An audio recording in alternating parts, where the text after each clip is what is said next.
দর্শক আসসালামু আলাইকুম। সবাই কেমন আছেন? নতুন একটি সকালের নতুন একটা ভিডিওতে সবাইকে স্বাগতম জানাচ্ছি।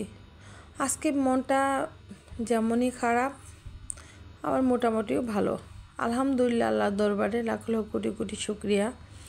মনটা কেন খারাপ সেটাই আজকে আপনাদের মাঝে তুলে ধরবো এবং অবশ্যই সেটা আপনাদের সাথে শেয়ার করব, কারণ আপনারা আমার ফ্যামিলির একটা অংশ। তো মনটা খারাপ এই জন্যই, আমার আরন সোনা, আমার কলিজার টুকরা আরনকে আমাদের ফিজি। আপনারা সবাই যারা যারা আমার রেগুলার ব্লগ ফলো করেন, চ্যানেলে যারা যারা ভিডিও দেখেন, তারা জানেন যে আমি একটা পেট লালন পালন করি, ফিজি। ওর নাম ফিজি। ওর বয়স যখন 1 মাস তখন থেকে আজকে ওর বয়স 1 বছর প্লাস হয়ে গেছে। ওকে আমরা পালতেছি আলহামদুলিল্লাহ, কোনো দিন কোনো সমস্যা করেনি। সেদিন হঠাৎ করে খুবই রেগে গিয়ে আরনকে কামড় দিয়ে দেয়, 3টা দাঁত আরনকে ডাবিয়ে দেয়। তো আমরা আসলে ভয়ও পাচ্ছিলাম। আম্মু বললো যে না, এটা রিস্ক নেওয়ার কোনো প্রয়োজন নেই, যতই তুমি পালো তুমি ডক্টরের শরণাপন্ন হও। তো আরনকে নিয়ে এই তো আমরা বের হয়ে গিয়েছিলাম। বের হয়ে গিয়ে দেন ফার্স্টের দিন ওরা ইঞ্জেকশনের মাধ্যমে পয়জনটা ক্লিন করে দিয়েছে, বাট অনেক গভীরে চলে গিয়েছিল। মানে ব্যথাটা যে দাঁতটাতে কামড় দিয়েছিল সেটা হালকা ছিল না। ফার্স্টে 15 মিনিটের মতো, যাদের এই পেট আছে হঠাৎ যদি কামড় দিয়ে দেয়, ফার্স্টে 15 থেকে 20 মিনিট আপনার সাবান দিয়ে অনেকক্ষণ পরিষ্কার করে ধুতে হবে। দেন আপনারা ডাক্তারের শরণাপন্ন হবেন। ওয়াশ করার পর দেন আমরা এটা জানতাম।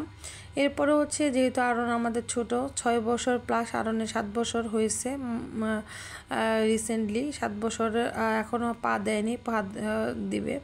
যাই হোক, আমার সোনাটা তাকে ডান হাতে কামড় দিয়েছে এবং অনেকগুলো আঁচড় দিয়েছে। সে কামড় দিয়ে রেগে মানে অনেক ক্ষত করে ফেলেছে, সেটা আসলে না দেখাই। তো এই জন্য আমরা হসপিটালে গিয়েছিলাম। গিয়ে ফার্স্টের দিন 3টা দেওয়া হয়েছে। ওই ব্যথার মধ্যে তারা দিয়ে পয়জনটা সব ক্লিন করে দিয়েছে এবং পরের দিন যেতে বলেছিল। পরের দিন গিয়ে 2 হাতে 2টা ভ্যাকসিন দিয়েছে। তারপরের দিন তারপরে আবার আজকে 9 তারিখ, ব্লগটা একটু দিতে লেট হয়ে যাবে। 9 তারিখে আবার 2 হাতে 2টা দিয়েছে। আবার 13 তারিখে 2 হাতে 2টা দেবে। এই টোটালে 6টা আর ফার্স্টের দিনে 3টা, 6, 7, 8, 9টা। এই 9টা ইঞ্জেকশন দিতে হয়েছে। আমার কলজে ছেঁড়া ধন, মানে আমি আসলে কোনোভাবেই লোড নিতে পারিনি। আরনের পাপারও চোখে পানি চলে এসেছে। আরন তো কান্নাকাটি করতেছিল যে কোনোভাবে সে ইঞ্জেকশন দিবে না। সবাই আমার কলিজার জন্য দোয়া করবে। আলহামদুলিল্লাহ, আপনার আল্লাহর দরবারে আমার সোনাটা এখন একটু সুস্থ আছে। তো এই আজকেও সেম বরাবরের মতো প্রত্যেক দিন আসলে ভিডিও করার মোড থাকে না। আজকে যেহেতু আমার বাবাটা একটু সুস্থতা ফিল করছে, সেজন্য আজকে একটু ভিডিওটা করলাম। তো ইঞ্জেকশন মানে ভ্যাকসিনটা দিয়ে দেন আমরা হসপিটাল থেকে হেঁটে হেঁটে বললাম যে পাশে একটু আরনকে একটু পানি দেখাও। এখানে যেহেতু বন্যার পানি বা নদীর পানি, নদীর বাঁধ খুলে দিয়েছে, বন্যার পানি তে নদীর চাল, বাজার টাজার সব ডুবে গেছে। সেগুলি একটু আমি ক্লিপ নেওয়ার ট্রাই করেছি। মনটাও বেশি একটা ভালো না। তো যাই হোক, এই যে আমি ক্লিপ নিচ্ছি, এর মাঝে আরনের পাপা আরনকে বলতেছে বাবা আসো একটু আমরা রেস্ট করি। যেহেতু অনেক সকাল, এখানে 9টার দিকে সিরিয়াল দিতে হয়েছিল। 9টার দিকে আসার পরপরই তারা তাদের কাজ করে দিয়েছে। দেন আরনকে একটু প্যাম্পার করতেছিলাম, আদর করতেছিলাম।